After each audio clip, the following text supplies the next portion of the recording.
Okay, good morning student. तो आज मैं आपको कंस्ट्रक्टर ये टॉपिक पढ़ाने जा रहा हूँ। तो constructor it is one of the function. अभी पर्टिकुलरली कंस्ट्रक्टर क्या है, अगर ये हमको देखना है तो कंस्ट्रक्टर एक फंक्शन की तरह, या हम बोल सकते हैं इसको एक मेथड है। Constructor is one of the method. Okay, so how we have to create a constructor and how we have to use it. Okay, तो ये हमारा आज का टॉपिक रहेगा। तो constructor it is look like as a method first time. और constructor, when the constructor is called, whenever whenever we create object, constructor is automatically called।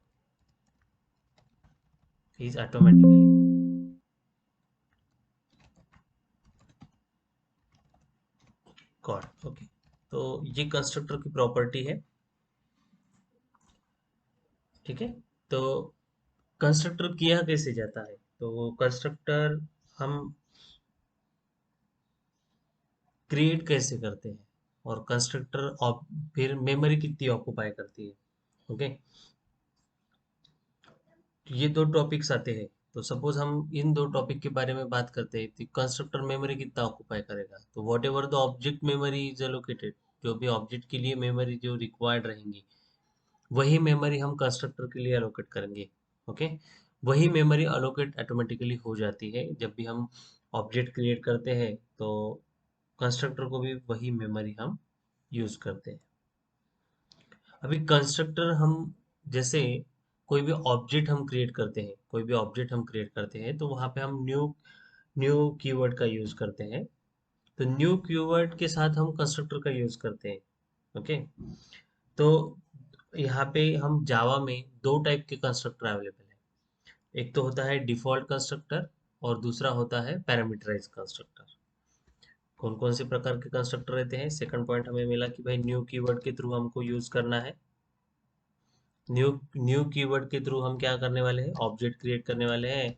और जब भी हम ऑब्जेक्ट क्रिएट करेंगे उसके साथ हमारा कंस्ट्रक्टर रहता है। नेक्स्ट पॉइंट हम क्या बोल रहे हैं कि कंस्ट्रक्टर के types, basically two types of constructor रहते हैं। टू टाइप्स हम बोलेंगे, two types of constructors are there. First one is parameterize constructor, या हम बोलेंगे default constructor. Okay, first one is the default constructor, और जो सेकंड वाला रहता है वो रहता है parameterize constructor. Okay, parameterize constructor. तो ये हमारे दो टाइप्स के कंस्ट्रक्टर अवेलेबल है। अभी इन दोनों टाइप्स, डिफॉल्ट कंस्ट्रक्टर और पैरामीटराइज कंस्ट्रक्टर में डिफरेंस क्या है वो हम आगे देखेंगे। तो कुछ प्रॉपर्टी होती है कंस्ट्रक्टर की। तो कंस्ट्रक्टर जब भी हम क्रिएट करते हैं तो हमें कुछ ना कुछ प्रॉपर्टी फॉलो करनी पड़ती है। तो कंस्ट्रक्टर जब हम क्रिएट करते हैं तो सपोज हम ये बोल सकते हैं कि ये रूल्स है कि जो हमको फॉलो करने पड़ेंगे। फर्स्ट रूल है कि कंस्ट्रक्टर का नाम, constructor name is same like our class name, like our class name. जो भी हमारा क्लास का नाम रहेगा वही हमारे कंस्ट्रक्टर का नाम रहेगा।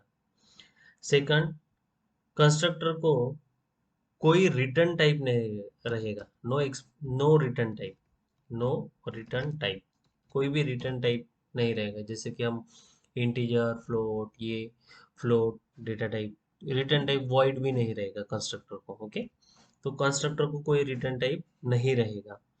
नेक्स्ट हम बात करते हैं, उसी तरीके से कंस्ट्रक्टर जो रहता है कभी भी एब्स्ट्रैक्ट नहीं हो सकता है। ओके, एब्स्ट्रैक्ट कंस्ट्रक्टर बन नहीं सकता है। उसी तरीके से कंस्ट्रक्टर स्टैटिक भी नहीं रहेगा। उसी तरीके से फाइनल भी कंस्ट्रक्टर नहीं बनेगा। ओके, या सिंक्रोनाइज भी नहीं बनेगा। सिंक्रोनाइज भी नहीं बनेगा। तो ये कुछ रूल्स है कि जो कंस्ट्रक्टर के लिए हम अप्लीकेबल करते हैं। तो अभी हम देखते हैं कि हमारा जो क्लासेस और ऑब्जेक्ट का प्रोग्राम था उसी प्रोग्राम को अगर हम आगे लेके जाते हैं और हम उसको कंस्ट्रक्टर के थ्रू किस तरीके से डिफाइन करेंगे वो देखते हैं। तो these are all the properties of a constructor.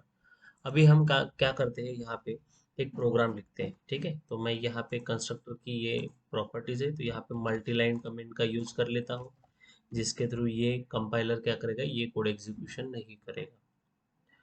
अभी हम यहाँ पे एक क्लास लेते हैं, सपोज मैं क्लास स्टूडेंट लेता हूँ, ओके। क्लास में स्टूडेंट लेता हूँ और इस पर्टिकुलर क्लास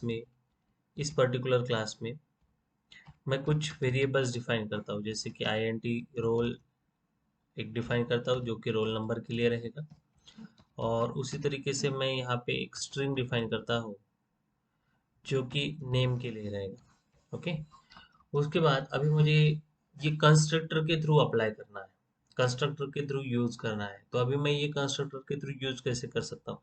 तो हमने यहाँ पे देखा है कि कंस्ट्रक्टर की प्रॉपर्टी क्या है, constructor name is like as a class name, okay. It is one of the method, हमने यहाँ पे बोला कि ये मेथड है। तो अभी कंस्ट्रक्टर अगर मुझे बनाना है तो सपोज मैं यहाँ पे कंस्ट्रक्टर बनाता हूँ, चलो।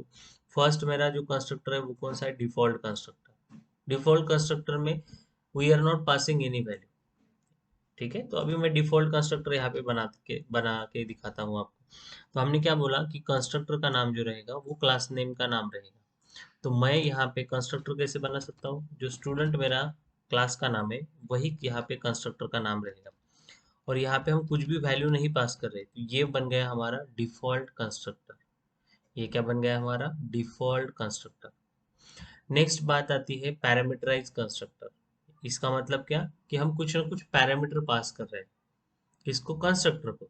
तो अभी हम अगर पैरामीटराइज कंस्ट्रक्टर बोलते हैं तो पैरामीटराइज कंस्ट्रक्टर, ऑब्वियसली हमको कंस्ट्रक्टर बनाना है, तो हम क्या करेंगे, अगेन यहाँ पे हमको किसका कंस्ट्रक्टर बनाना है, स्टूडेंट का, तो हम स्टूडेंट ही लेंगे क्लास का नाम। उसके बाद अभी इसी तरीके से लिखेंगे, ये हो गए मेरे मेथड, ठीक है। उसके बाद मैं यहाँ पे ओपनिंग ब्रेस और ये क्लोजिंग ब्रेस। उसके बाद हमने बोला है कि ये क्या है, हमारा कंस्ट्रक्टर है, और इस कंस्ट्रक्टर को हमने बोला है कि ये पैरामीटराइज कंस्ट्रक्टर है। तो मेथड को भी हम पैरामीटराइज कर सकते हैं, उसी तरीके से यहाँ पे भी हमको पैरामीटर पास करना पड़ेगा। तो फर्स्ट पैरामीटर मैं यहाँ पे आर पास करता हूँ रोल नंबर के लिए, कॉमा देता हूँ, और यहाँ पे स्ट्रिंग अगेन लेता हूँ, स्ट्रिंग लेता हूँ, और स्ट्रिंग नेम के लिए एन लेता हूँ, ओके। अभी ये मेरा क्या हो गया, पैरामीटराइज कंस्ट्रक्टर। अभी मुझे बताना पड़ेगा, क्या बताना पड़ेगा, कि जो आर है, जो आर है उसमें मेरा रोल नंबर रहेगा, ओके। आर में मेरा रोल नंबर रहेगा, और मुझे जो एन लिया है उसमें मेरा नाम रहेगा। ये मैं बता रहा हूँ इस पर्टिकुलर कंस्ट्रक्टर को, ओके। अभी ये चीज होने के बाद मैं यहाँ पे एक सिंपली डिस्प्ले करने के लिए एक मेथड ले लेता हूँ, ठीक है, जो कि आउटपुट डिस्प्ले करेगा, जो कि आउटपुट डिस्प्ले करेगा। तो मैं यहाँ पे शो करके एक मेथड ले लेता हूँ जो मुझे सिंपली आउटपुट डिस्प्ले करने के लिए यूज होगी। तो मैं यहाँ पे शो में ये दो, यहाँ पे system dot out dot print L statement दो बार डाल दूंगा, system dot out dot print L, okay.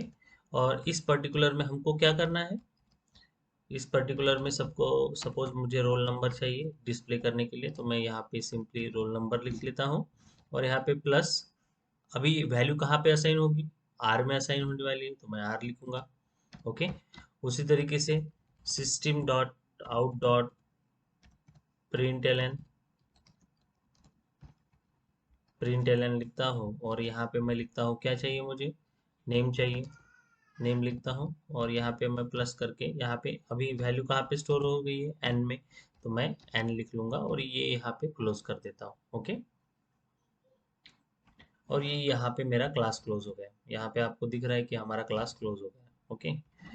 Class भी क्लोज हो गया, और ये मेथड भी क्लोज हो गई। उसके बाद ये यहाँ पे रिक्वायरमेंट नहीं होगी मेरे ख्याल से, ठीक है। अभी हम मेन क्लास लिखते हैं, अभी हम क्या करेंगे, मेन क्लास लिखेंगे, क्लास सपोज मैं लिखता हूँ डेमो, डेमो कंस्ट्रक्टर का डेमो, ओके। उसके बाद यहाँ पे मेन मेथड है, तो मेन मेथड के लिए एज यूजुअल वही मुझे पब्लिक स्टैटिक वॉइड मेन लिखना पड़ेगा। उसके बाद ये स्ट्रिंग args, ये मेन का सिंटेक्स है, आपको फर्स्ट प्रोग्राम में ही मैंने बताया था। अभी यहाँ पे हमको क्या करना है, कंस्ट्रक्टर को कॉल करना है, देखो हमने क्या बोला था यहाँ पे, अगर ऊपर जाते हैं तो हमने बोला कि constructor name must like as a class name. हमने क्या बोला, whenever we create object, जब भी हम ऑब्जेक्ट क्रिएट करेंगे तो कंस्ट्रक्टर ऑटोमेटिकली कॉल हो जाएगा।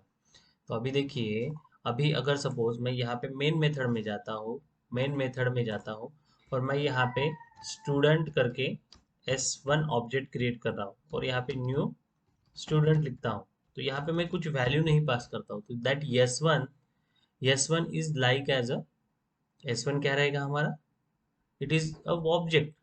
S1 क्या है, मेरा ऑब्जेक्ट है, मगर हम कोई वैल्यू नहीं पास कर रहे, मगर यहाँ पे हम कंस्ट्रक्टर में कोई वैल्यू नहीं पास कर रहे, तो ये जो है पर्टिकुलरली, ये वाला डिफॉल्ट कंस्ट्रक्टर को कॉल करेगा।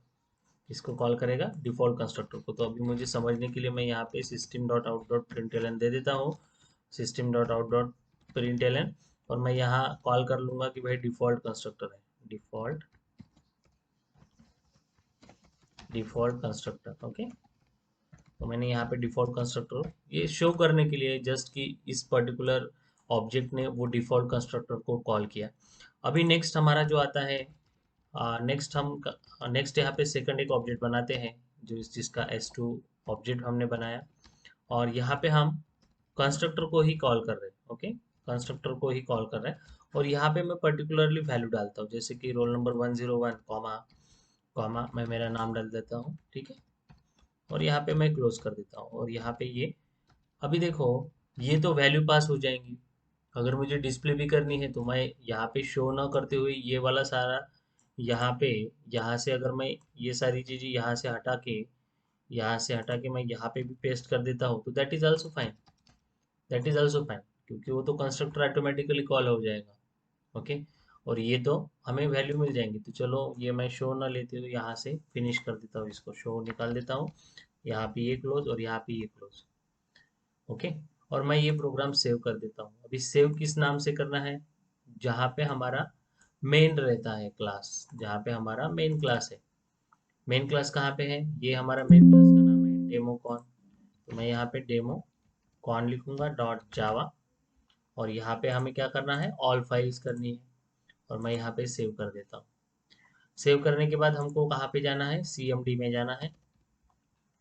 कमांड प्रॉम्प्ट पे जाने के बाद हमको क्या करना है, यहाँ पे हमको जावा सी लिखना है, और अभी तो सबसे पहले हमको कहाँ पे जाना पड़ेगा, हमारे लोकेशन पे। तो हम लोकेशन कहाँ है मेरा, अगर आप देखोगे तो लोकेशन हमने डेस्कटॉप पे, यहाँ पे डेस्कटॉप पे हमारा लोकेशन है। तो इस पर्टिकुलर लोकेशन पे जाएंगे तो मैं यहाँ पे सिंपली CMD लिखता हूँ और एंटर कर देता हूँ, तो उस लोकेशन में आ गए। इस लोकेशन में आने के बाद हम यहाँ पे जावा लिखते हैं, जावा लिखने के बाद जावा सी लिखेंगे, सॉरी, तो जावा सी लिखेंगे कंपाइलर के लिए, और ये क्या है मेरा डेमो कॉन, ये क्लास नेम, और यहाँ पे मैं demo cone dot Java file का नाम लिखा, एंटर करता हूँ। तो फिलहाल मुझे एरर दे रहे, कौन से एरर है, कैरेक्टर लिटरल का एरर है। तो ये मैं सॉल्व कर सकता हूँ, तो कैसे सॉल्व करेंगे, सिंपली यहाँ पे डबल कोट देंगे और ये मेरा प्रॉब्लम सॉल्व हो जाएगा, और मैं यहाँ पे अगेन सेव करता हूँ इस फाइल को, और अगेन मैं इसको रन करता हूँ, ठीक है। तो स्ट्रिंग स्ट्रिंग का एरर है, क्यों स्ट्रिंग का एरर है, क्योंकि हमने यहाँ पे स्ट्रिंग डिफाइन किया, और स्ट्रिंग हमने किसमें, ये string is one of the class. तो अगर स्ट्रिंग हमारा क्लास है तो उसका एस क्या चाहिए, कैपिटल चाहिए, सेम वे यहाँ पे भी कैपिटल चाहिए। अभी मैं इसको सेव कर देता हूँ और अभी मैं इसको रन करता हूँ। नाउ देखिए, अभी और एक एरर आया, तो वो भी एरर मुझे सॉर्ट आउट करना है। क्या एरर है, चेक कीजिए यहाँ पे, प्रिंट, देखिए, PRINT and print NTLN। Okay, तो इस तरीके से हम इजीली एरर फाइंड आउट करें, और हम यहाँ पे हमारा प्रोग्राम अगेन चेक करते हैं। तो यहाँ पे देखो, हमें अगेन मिल रहा है कि एरर है, कौन सा एरर है, प्रिंट LN। ओके, तो इस तरीके से हम इजी वे से एरर फाइंड आउट करके सॉल्व कर सकते हैं, और हमारा प्रोग्राम अभी फाइन हो गया। अभी फाइन होने के बाद हमको क्या करना है, इसको रन करना है। इसको रन करने के लिए हमको जावा, और यहाँ पे मैं इस यहाँ पे जावा और क्या लिखना पड़ेगा, डेमोकॉन। अभी इसके क्लास फाइल बनी होगी और मैं अभी इसको एग्जीक्यूट करता हूँ। देखो, फर्स्ट क्या कॉल हुआ, डिफॉल्ट कंस्ट्रक्टर कॉल हुआ। सेकंड में क्या कॉल हुआ, रोल नंबर वैल्यू 0 है और नेम नल है। असाइनमेंट नहीं हुआ, तो असाइनमेंट क्यों नहीं हुआ, तो अभी हमको वो भी चेक करना पड़ेगा। हमने आर में तो असाइनमेंट नहीं हुआ, तो हम क्या कर सकते, तो सिंपली सिंपली एक काम कर सकते हैं हम, यहाँ पे roll number is equal to R और name is equal to N करके देखेंगे। नो नो, ये प्रीवियस वाला ही ठीक था। ठीक है, हमें यहाँ पे चेंजेस करने पड़ेंगे, रोल नंबर और यहाँ पे नेम। ओके, तो सेव कर देता हूँ। अगेन मैं इसको रन करता हूँ, कंपाइल करना पड़ेगा, कंपाइल कर रहा हूँ और प्रोग्राम को अभी रन कर रहा हूँ।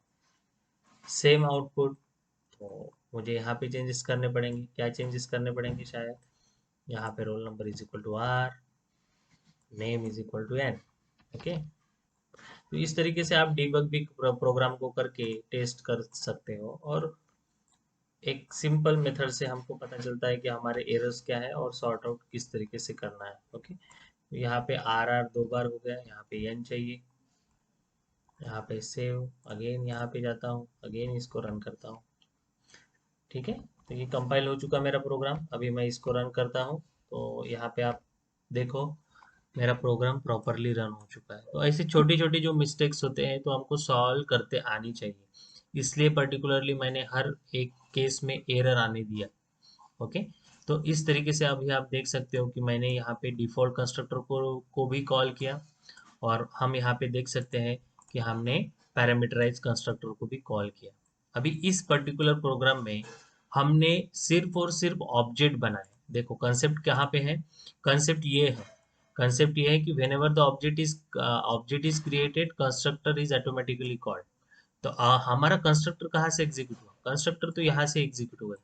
कब, जब हमने S1 ऑब्जेक्ट बनाया, जब हमने S2 ऑब्जेक्ट बनाया, S1 जैसे ही ऑब्जेक्ट क्रिएट हुआ, तो S1 ऑब्जेक्ट में यहाँ पे देखा कंस्ट्रक्टर में कोई वैल्यू नहीं, तो ये कौन सा है, डिफॉल्ट कंस्ट्रक्टर है। ये कौन सा है, डिफॉल्ट कंस्ट्रक्टर।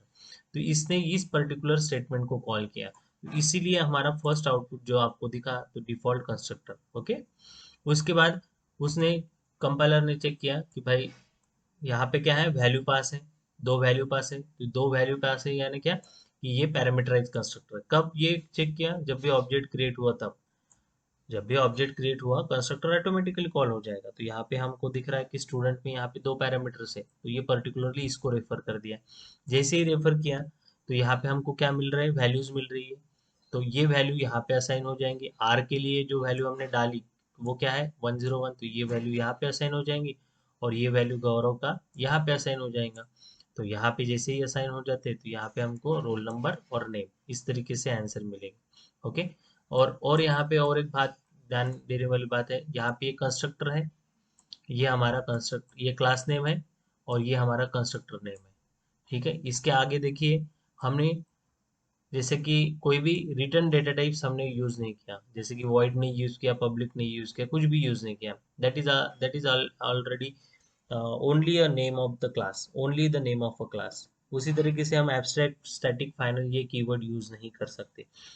तो हमें यहाँ पे ये पर्टिकुलरली ये समझ में आ गया कि हम कंस्ट्रक्टर किस तरीके से बना सकते हैं और कंस्ट्रक्टर किस तरीके से यूज कर सकते हैं। तो ये मेरा एक सिंपल सा प्रोग्राम था कि जिसके थ्रू आपको कंस्ट्रक्टर समझ में आए। Thank you very much.